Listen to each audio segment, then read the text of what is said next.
today on The Social. U.S. Open broadcasters were reportedly asked to censor the negative reaction to Donald Trump's attendance. Was this a stunning serve on behalf of the sport's governing body? And would you pay to be massaged by a robot? We debate the pros and cons of AI's integration into the wellness space. Then swipe right. Lily James is here to chat about her movie, Swiped, inspired by the real-life story of Bumble founder Whitney Wolfe Herd. Plus, cooking from A to Z. Chef Ricardo stops by with recipes from his first English cookbook written specifically for kids. It all starts now on The Social.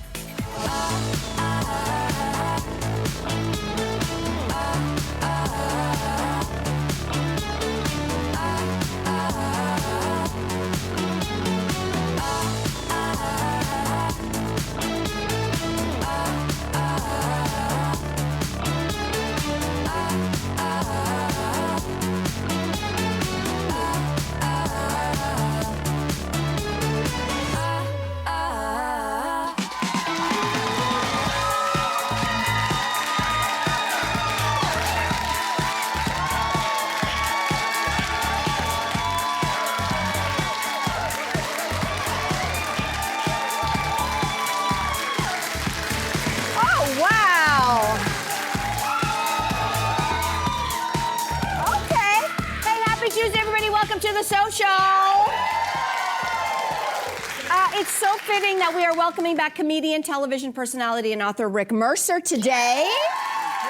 Thank you very much. We are delighted to have you. Delighted, and quickly, because Canada knows and loves Rick, but Canada, you are represented here. 7 provinces in the audience today. Okay. From BC, Alberta, Saskatchewan, Manitoba, Ontario, Newfoundland, Quebec, Sudbury in the house, and Michigan. Yeah. Thanks for being here. Thanks for being here. Proud Canadians. Well, we're starting with a person who irritates most Canadians. He is Donald Trump, who didn't exactly get a warm welcome at the U.S. Open men's final on Sunday. Okay, so there's a bit of booing going on there, and ABC and ESPN didn't filter out the crowd's reaction despite being asked by the U.S. Tennis Association to censor any disruptions or reactions to Trump's appearance. So, Rick, are you surprised by the USTA's request to broadcasters to sort of cut that out? No, I think the word censor is a little harsh, actually. Okay. I do. I think that this is a notoriously fickle, tricky crowd. And anytime a politician, no matter how divisive they are, is put on the screen, it's always risky. I think it would be very problematic if they had superimposed cheers or applause. That would be a problem. Turning the sound down, not so much of a problem. Okay, all right. Richard Hatfield, who is a very contentious premier of New Brunswick, said if you appear at a sporting event, you do so with a Girl Guide and a brownie in each hand. And a puppy. That's when the booing disappears. And a puppy, right? Interesting. Good point. Interesting. What do you think, Andrea? I think the question is not so much the censoring. It's like, why did he show up? Why is he there? Because there hasn't been a sitting president at the U.S. Open Final since 2000, and that was Bill Clinton. That's 25 years ago. So why this president and why now? Well, I always say, follow the money. So where was Trump sitting? Well, he was sitting in Rolex's suite. Rolex is one of the main sponsors of the U.S. Open. Well, why is that important? Well, I'm going to tell you. According to reports, Trump's tariffs on European countries have had a major impact on, guess who? Rolex's business. And the brand has a major interest in convincing Trump to reduce his high tariffs on Switzerland. So now you get it, right? It's like, listen, we're the main sponsors, so we can tell all the broadcasters, you need to tamp down all that booing because we need to make him feel comfortable because we got to get him to lay off the tariffs because it's hurting us. And if we're hurt, then we're not going to be able to sponsor events like this that everybody enjoys watching. Interesting. Follow the money. money. Every single time you'll find the answer. So Yeah. I think that's what. I'm not surprised at all. What I am surprised at is that this is the very first time in U.S. Tennis Association history that they've ever sent any kind of directive like this to any media outlet. So I think that is really, you know, I know you said censorship is a hard word, but it's a real slippery and perhaps a sharp slope from democracy to losing a democracy. I actually really truly believe that we are witnessing the slow and steady end of democracy in the United States as we all knew it. And where does that, this is giving Putin. This is giving Kim Jong-un. This is giving Xi Jinping. Because what do those countries do? They control the media. But we don't know for sure that it's his administration that asked for this, right? No, they actually said on paper, we did not ask for this. Okay. But does he have to? He's already, in my opinion, ended Stephen Colbert's career or coming. He's already booted some of the top news outlets, most respected news outlets out of the White House. You remember that? Associated Press? Yeah, they were in the hallway. Actually, no, they were outside the fence. They didn't even get an office. So he has already shown he will weaponize his power against the media when he wants to. So he doesn't even have to ask. That's my opinion. He doesn't even have to ask. I totally agree with you. I mean, he definitely, Yep. It's scary to me. So what you're saying is you feel like he doesn't even, now he's established, he's got all these major broadcasters that are terrified, and so they're going to do whatever they can. Are we headed in that direction? Rick, do you think that's true? Yeah, they don't want to upset him. Okay. Clearly, he's not someone. No, that's not a good thing. It's a very worrisome thing. Yeah. And I don't think that, going back to the Richard Hatfield thing, I think there's worse things than presidents or premiers or prime ministers being booed at a sporting event. It's something that usually people in that position can handle. You have to have a certain thick skin in order to get that. Well, he absolutely doesn't. Yeah, no, I know. He absolutely doesn't. So this is why they've absolutely said, turn up the sock. Yeah. That's true. Interesting. Okay, everybody, we're going to stick with sports. Anybody know who Peyton Manning is? Football great. Football great. Football great. Of course. Yeah. Thank you.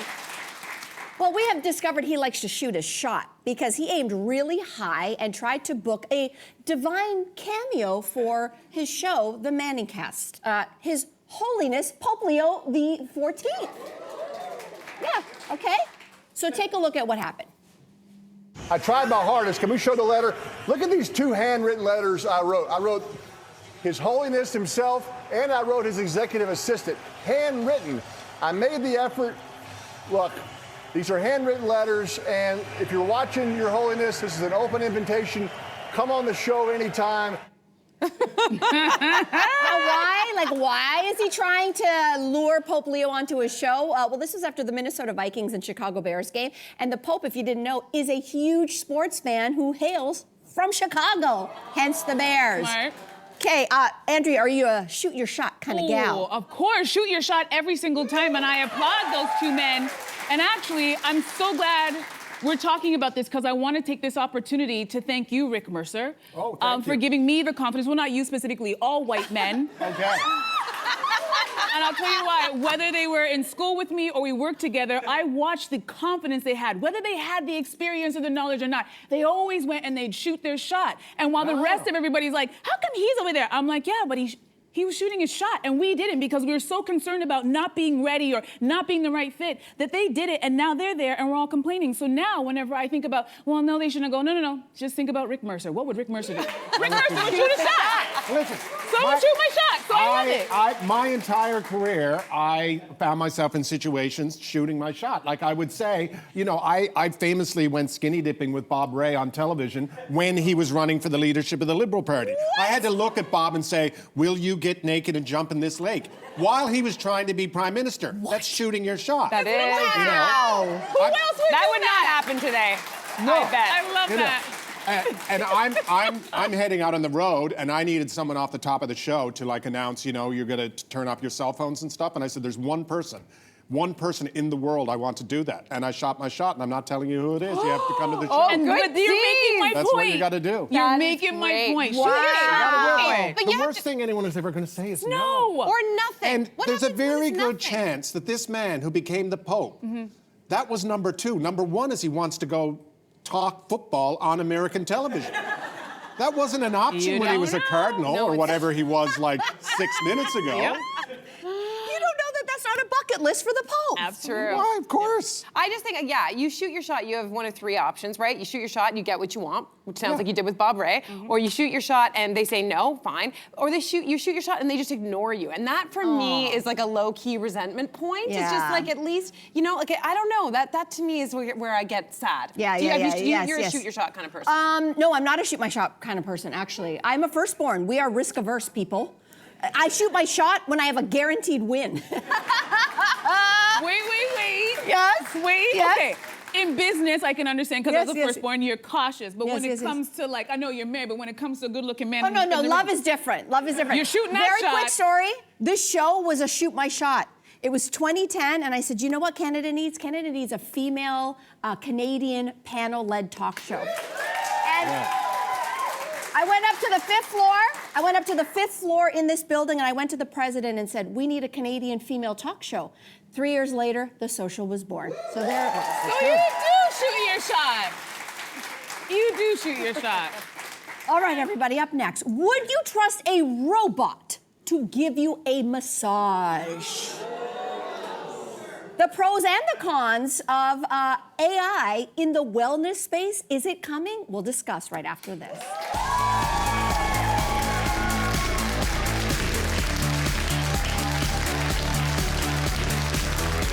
Tomorrow on The Social, cue the drama. The stars of Glen Rothen, directed by Succession's Brian Cox, are here to chat about simmering family tensions. This week on The Social, we're catching up with the legendary Sarah McLachlan, and you won't want to miss a single note.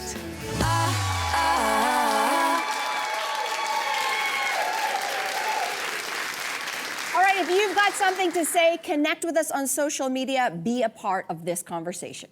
All right, so if you ever feel awkward at the thought of a stranger giving you a massage, this could be a solution. That's a robot masseuse going to town on someone's back. Now, according to the website, a 30-minute session will cost you just $60. So the question we're asking is, would you get a massage from a robot masseuse? No. Not one yes in the crowd. I love that.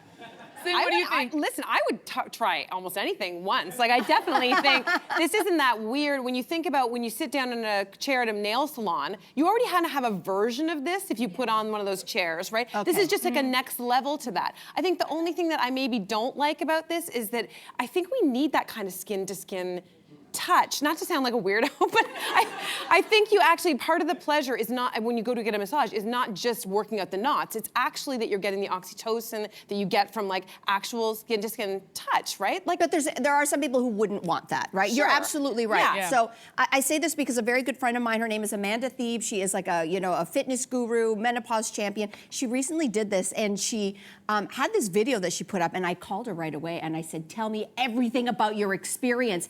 And she did this, and she said, I'll tell you something. She loved it. She Really? absolutely loved it. And not because she wants to replace humans. She said, this is another option. So going back to your point, Cynthia, if people have experienced trauma, they might not be comfortable with someone having their hands on them. That's fair. They might not be comfortable getting naked. You know, you're down to your skivvies when Yeah. you're doing this.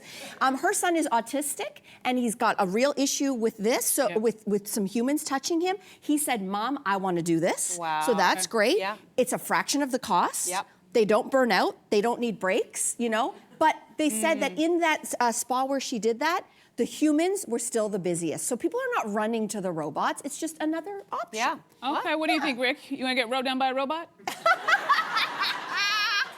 Does the robot know my safe word? Good question. Fair question. Fair question. Fair. Fair. I hate the idea. I'm just, listen, I go to my parents' house. They've got one of those cheapo Filippo things that sits on the chair and it rubs the back of my lower back. Yeah. But I hate all of this stuff. Like when people say, oh, don't worry, it will, the human masseuses are still the busiest. Well, that's the way it was when the electronic checkout started. There was only 2. Yeah. Now you go into Shoppers, there's 9. Yeah. Right? So it's just a matter of time until the masseuses, the electronic robots take over the world. Have you ever been on a cruise ship? Because they have like No. Yeah, that's another thing. And But I've they never have- done that either. They have like a robot bartender on some. And how good is that robot No, it's always bartender? sloppy. It's always on the fritz. Exactly. So you don't want well, that. for safety reasons, I'm never going to be in a room by myself with a robot. I'm just not doing it.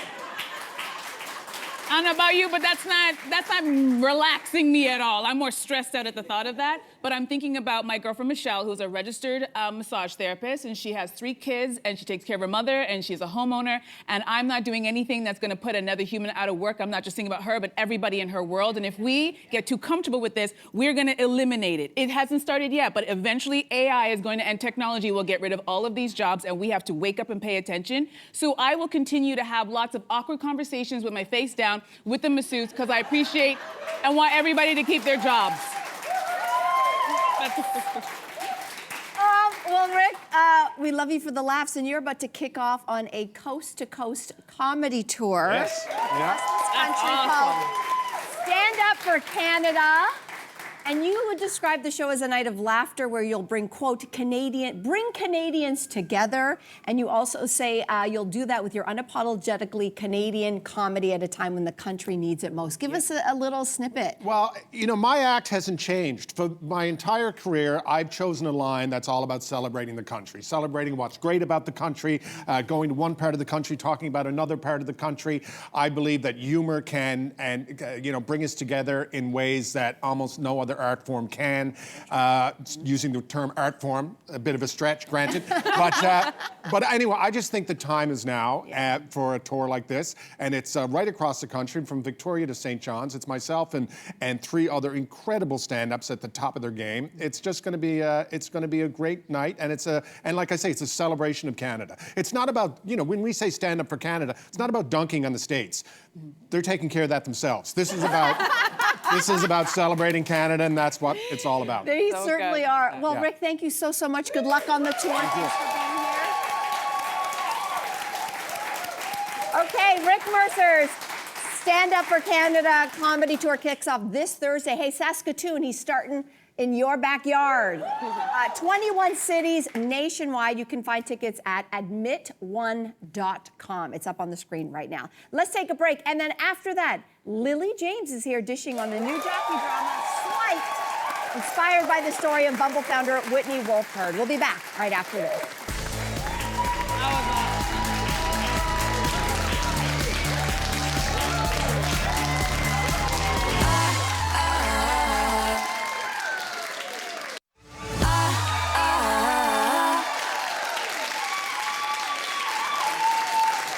Welcome back to the show. Well, our next guest is starring in a new film making its debut here at the Toronto International Film Festival, all about the real-life story of Whitney Wolfe Herd. She is the founder of the dating app Bumble. Please welcome back to the social, the star of the film Slid, Lily James.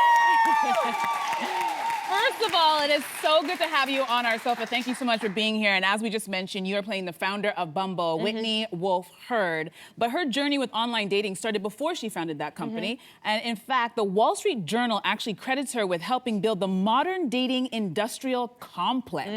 So talk to me about this woman, this character you play.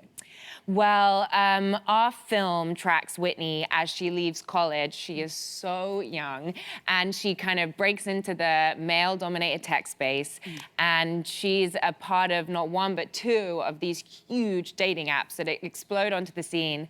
And we kind of track her journey, the challenges she faces, and on her way to becoming one of the world's youngest women to take a company public and self-made billionaires. Wow, we love that. Okay, so we know the film, you don't have to watch the film, but we kind of know the tech world, it's like real bro culture. It's a boys' club.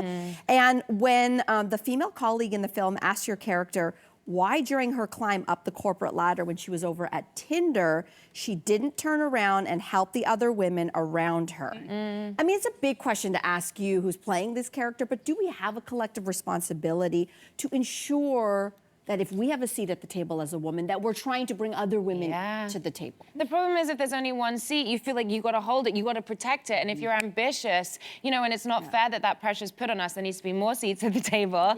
And we do have a collective responsibility Yes. More seats at the table. Yeah. And we, of course, have a responsibility to kind of champion the women around us. It makes us stronger and more fierce. And we see that in Whitney's journey. And, you know, she goes on to create Bumble, which is all about putting women in the driver's seat and you know, making women empowered and safe and in charge. Yeah. Whitney's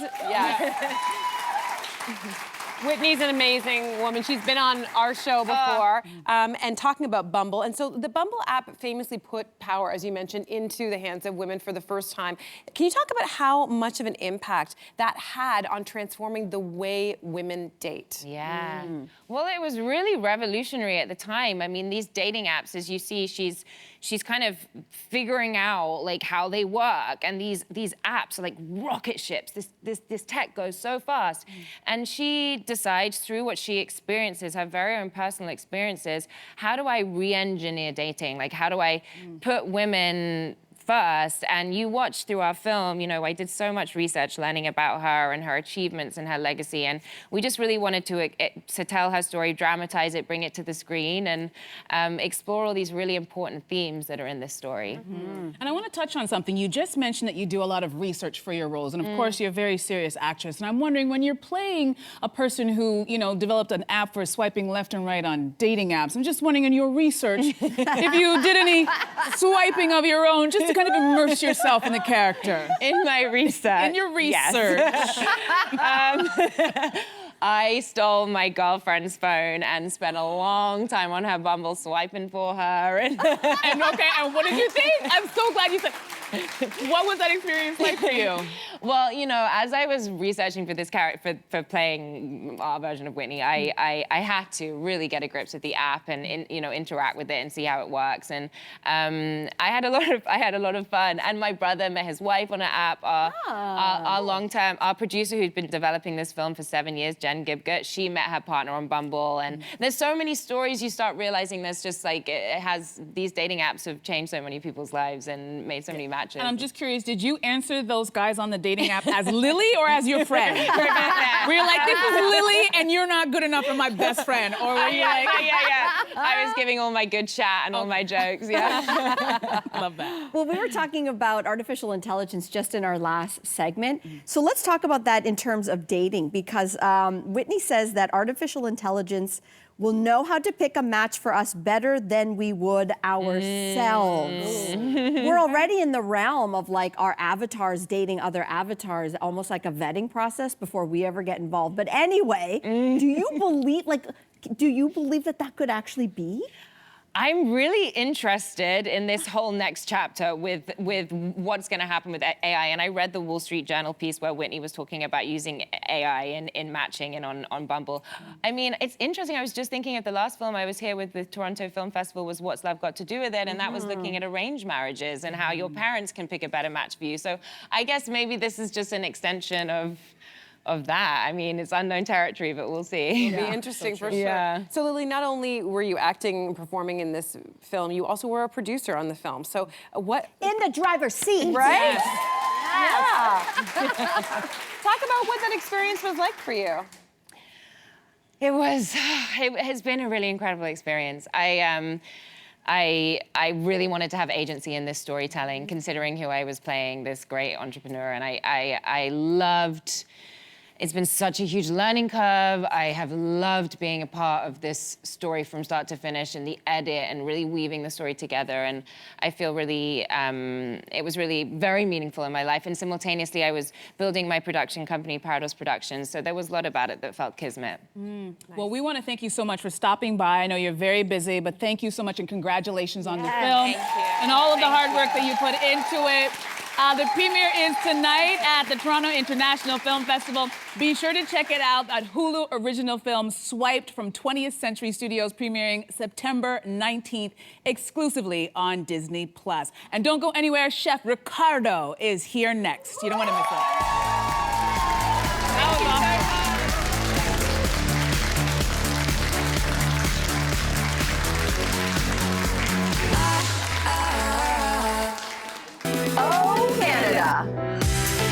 We're celebrating the true north, strong and free. From coast to coast. We're celebrating everything we love about home. Right here on The Social. Weekdays at 2.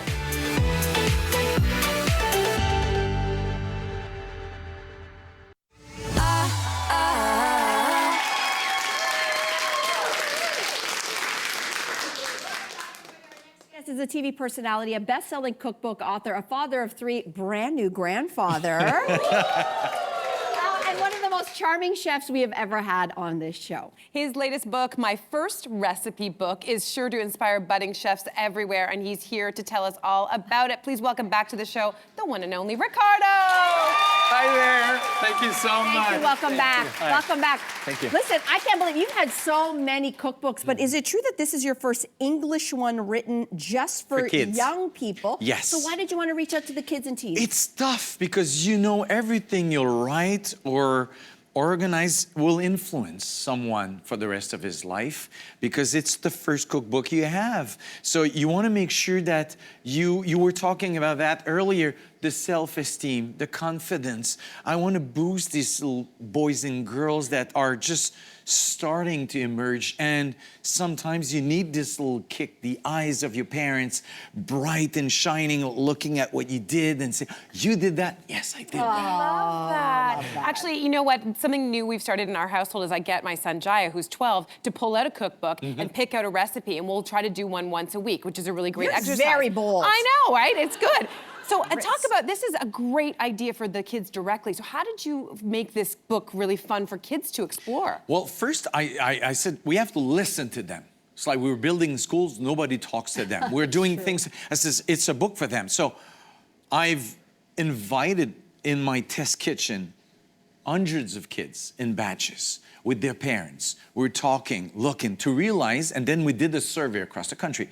First meal that they prefer, breakfast. Okay. Fantastic. It tells they want their family together. It's nice to be with your friends. Then I looked on social media. Yeah. What is popular? Where are we going with this? So taking all of this together, we realized, okay, they don't want me to reinvent the world. They need security in the plate too, but they want simple stuff, things they can do without the parents. That's Yeah. great. I mean, yes, if they're 3 or 4, they love to be sitting on the counter and having fun with us, but eventually, Dad, They want to do it on their I mean, own. I can do it. Yeah, that's right. Move aside. Can we start with what I think is a brilliant idea to start breakfast with? A breakfast banana split. Wow. Let's start there. When I was talking about they want food around the table, quite often kids, this is why they love the food of their grandparents or the sauce Dad is making every Sunday. I don't know, any memory like this. So I said, let's create a nice breakfast that has a look. So on the bottom, you have a granola. I'm teaching the kids how to make your own granola because all of this is about money also. People have issues right now. Say, hey, it's a nice place to say, hey, eat local. Try to encourage local. And then if you cook it yourself, you'll know what's in your recipe and it's gonna be cheaper. You'll be able to make a budget. Maybe you'll cook with someone that is 13, 14, 16 in your household and you have to transfer this knowledge of money. So banana on your granola, 3 little scoops of a very thick, good Greek yogurt. Yes. Flavor you want. And then you add your toppings, any fruit, seasonal fruit you want, and you can grate it a bit of dark chocolate on top. Okay. So, I mean, on the brunch it looks good. It looks good. Delicious. Yeah. Okay, so I imagine you can switch up the tops and add in whatever they prefer, but can you tell, just simply, how do you make the granola? Like, I don't know how to make I mean, it's you know, like granola, it's quite often like different cereals, like oats that you'll mix with a bit of something sugary. Could be maple syrup. Okay. And you can have some nuts. And then, you know, if someone has issue with nuts, you can remove them, change it. Okay. And you will grill it in the oven. And it's going to come very crunchy. It's pretty expensive granola. Yes, it is. I mean, to buy people and make a make it. business out of this. You can create your own according to the taste of the family. Love it. When my daughters were younger, they had 3 containers. They were making their own. I love it. According to their taste. We love that. Great. Okay. Next up, you have burger tacos. This sounds really fun. Tell us about them. Okay, the famous burger that everyone loves with the golden arches. This is it, but your version, easier to do than a burger. Okay. So what do? You take your pita, or in this case, your tortilla, you just flatten the steak on it. It could be chicken, it could be veal. Now it's beef. You will just flip it either on the barbecue, in a pan, grill it. Yep. You flip it upside down like as it is right now. Add a slice of cheese, your lettuce, and the special sauce. Finally, you get to have the recipe. No more secrets. Oh my God. You can make a big batch, but you know what? And then again, creativity says, hey, you like this? What if we take ground chicken and then we add some sriracha and we turn it into something a bit more Thai or Asian? You can create what you want. This is securing. This is what we know we love. And this is way cheaper and easier to make than burgers. All the buns and everything. And this, fast, easy. Fast and easy. You know what? You were talking about social media, and I know all over at least my feed, and maybe it's geared towards kids now, but bubble tea is a big, big, big deal. It's been around forever in Asian cultures, of course. You have a really fun recipe for your own bubble tea. When you're downtown, a large city like Toronto, Montreal, Vancouver, it's pretty easy. But bubble tea is fantastic. Kids sees it, they want to make it. Again, expensive.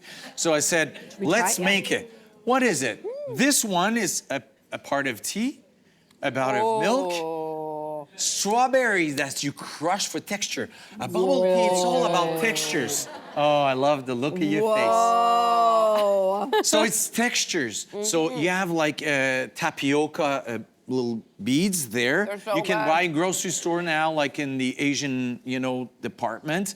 But I added some honeydew melon on top that floats. And quite often, there's a lot of things you don't know exactly what they put in, how it's made in your bubble tea.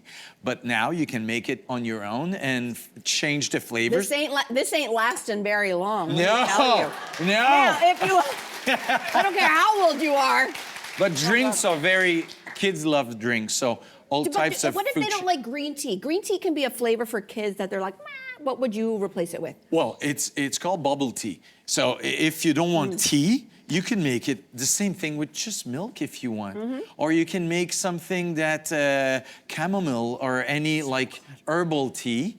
If you want something that is, because tea and coffee, I mean, if you're very young, if you have too much, you're gonna be shaken. Yeah. So you could do an herbal, infusion. Yes. And chamomile would be, So good. great in there. Okay, so we only have about a minute left, but we want to end with, you have a chapter that is everyone's favorite course, I feel like, even if you're an adult, which is the dessert. So tell us about these chocolate chip cookies. Yeah, so a chocolate chip cookie is always fantastic to have the good recipe, but I said, how can I add some fruit on top? How can I change it, make it fun?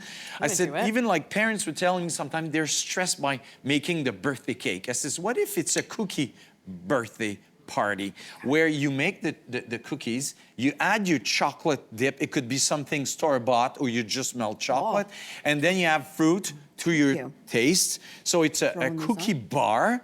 Sometimes when they're still hot, the chocolate sauce will melt, add a scoop of ice cream.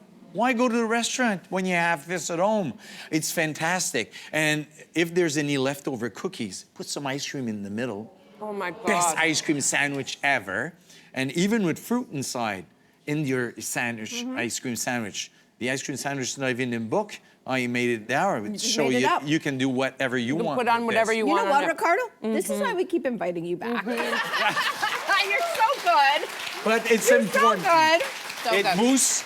Behind this, we have to remember, it's the perfect period when you're a young, future adult to boost the self-esteem, the ego, to tell, maybe it's stuff in English or in history and math, but look how good you were doing this bubble tea. Yes. You're good in many things. We, the adults, will show you that the future is ahead and you have all these possibilities in front, and it starts a recipe right at a here time. at home. It's true. Ricardo, thank you again Thanks for being a lot. here. This was so fun. Thanks a lot.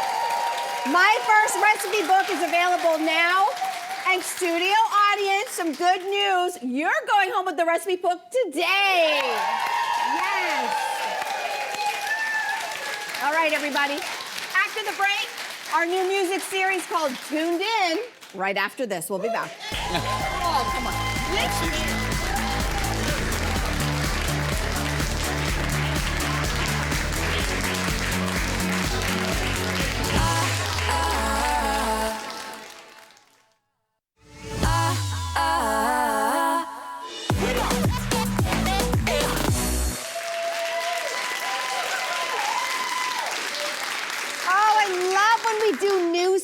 And today we are launching a brand new series this season called Tuned In. That's where we get into the biggest stories in the music industry. And here to help us do just that is music journalist Emily Hanscap. Welcome back to the show.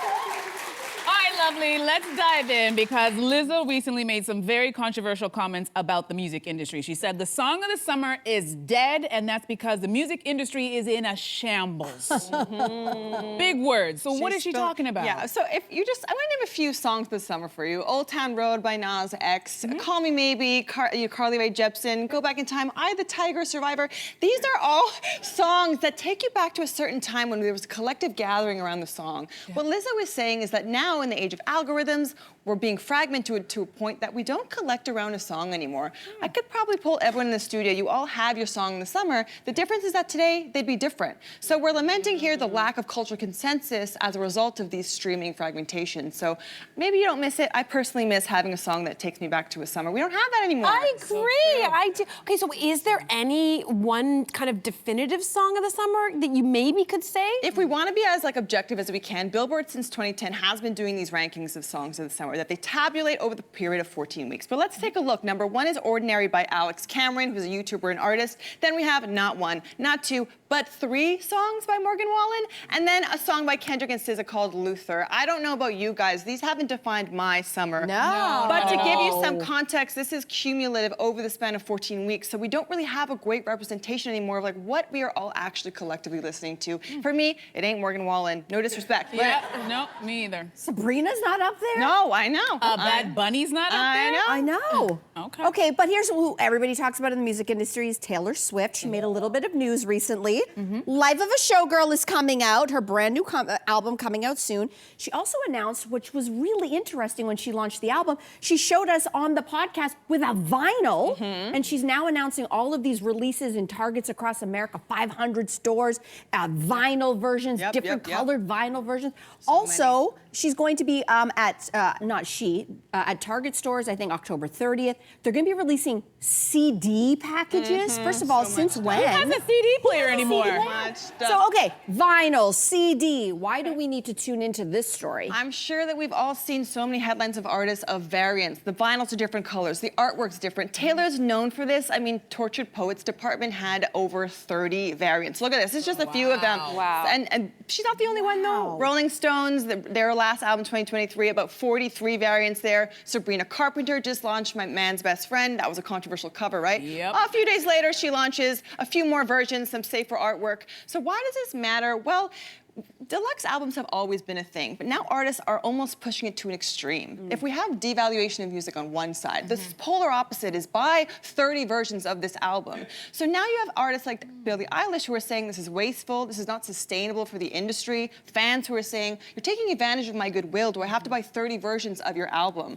And I'll add, if you think about iconic artwork like Nirvana's Nevermind, do they have 30 versions of that? Nope. No. Just So use I the think one. it's something to consider, buy the albums you want, but do you need 30 of the version? And do artists need to be putting that out? Or should we take a step back for the sake of fandom, the planet, and the industry? Yeah, great question. All right, so this next story is about Will Smith, and no, he didn't slap anybody, but he is in hot water for the alleged use of AI. Talk to us about this story. Yeah, so you might have just passed through this headline, but basically he launched this video on his social media about promoting him and his tour. And okay, this all looks fun, but then people started looking at this crowd and they're thinking, there's some funny stuff going on. And now people are saying this has got to be AI. There are people pointing out that there are distorted faces, that there are blurred hands you can see here. So he's since kind of leaned into the joke of it. Why this matters is that when we're talking about AI in music, we often tend to be talking about it in the creation of the songs, which is very important. Of course, we need to. But we're going to start, and already are starting to see artists use it in different ways. How they're selling themselves, how they're spinning public perception. So not only do we have to be aware when we're listening to the music, but we have to be aware of the messaging we're getting from artists. What is real? What is fake? And how can we push back and be more vigilant about that? I find that so creepy. Yeah, Oh my creepy. gosh. It's just so cringy. Cringy and creepy. Okay, let's move on to another big story from the week. Jack White of White Stripes fame and now massive solo artist, has been for a while. He's selling a stake of his catalog to Sony Music. So this is going to include the recordings from the White Stripes, his solo work. And we are seeing more and more artists sell their music catalog. So what's going on here? Yeah, we're seeing this more and more, especially since the pandemic. So at the ripe age of 28, Bieber sold his catalog recently for $200 million, Bob Dylan for $400 million, Springsteen for an estimated $550 million. When you do this, basically you're selling over the royalties for streaming, performing, placement in films. And so why would an artist want to do this, especially since the pandemic, when they realize how precarious this industry is? The thought is, why not cash in on a certain income right now? Because the asset of music fluctuates. So why not, I can get $500 million right now, I don't know what I'll get tomorrow, I'll cash in right now. So that's what we're seeing happening increasingly, and yes, they're losing control, but they're getting that money up front. Okay, so you have those stories of people like Bieber selling their catalog, but then you have obviously the story we all know of Taylor Swift working hard to re-record and then try to buy back her catalog. Square those for us. I mean, Taylor Swift did it, Dua Lipa. So you also see these artists doing that because on the flip side, I mentioned the word control, right? So now you are kind of banking on the fact, the likelihood for someone like Taylor that your music will appreciate. I'm going to hold on to this and cash out later. But also it's that artistic control of the legacy of your music. What films is it being used in? Is it being used in commercials? How does it represent me and my legacy? Someone like Bob Dylan might be ready to cash out and, you know, take... He's done. And well, no, not that. I mean, like... You know what I mean? Like, he's like, I don't need to prove anything anymore. No, That's what I meant. totally. But no, I just had to. I almost killed Bob Dylan. Sorry. But Taylor and, you know, Emily's dumb. Oh, Emily, we love having you here and like giving us all this insight into the music industry right now. Thank you so much for being here. And don't go anywhere. We'll be right back.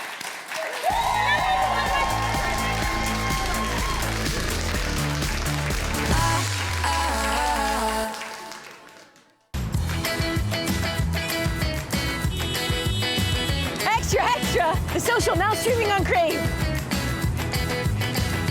Thanks a lot. This is awesome. You guys are out here. Streaming on Crave. Sorry. Oh, that's amazing. The Social now also streaming on Crave.